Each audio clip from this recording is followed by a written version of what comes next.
Power star Pawan Singh जब निर्दलीय खड़े हो रहे थे तो उन्हें भी यकीन नहीं था कि जनता उन्हें इस कदर प्यार देगी। जी हाँ, आपको बता दें कि पावर स्टार पवन सिंह ने अपने एक इंटरव्यू में खुद ही कहा, लेकिन अब जिस तरह से प्यार दे रही है जनता, इसकी उम्मीद शायद बीजेपी, जेडीयू और एनडीए गठबंधन के नेताओं को भी नहीं थी। वैसे आपको बता देते हैं कि पावर स्टार पवन सिंह 25 तारीख को अपना शक्ति प्रदर्शन करेंगे, तो वहीं 25 तारीख को उपेंद्र कुशवाहा के लिए नरेंद्र मोदी आ रहे हैं।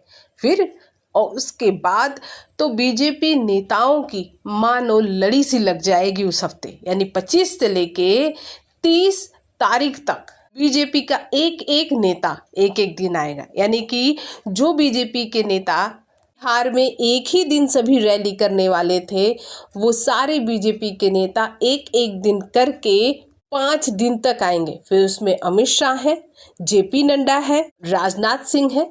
यानी कि 27 को राजनाथ सिंह आएंगे तो 28 को जेपी नड्डा और 29 तारीख को अमित शाह बिहार में आने वाले हैं, और वो भी सभी उपेंद्र कुशवाहा के लिए। यहाँ पावर स्टार पवन सिंह अकेले।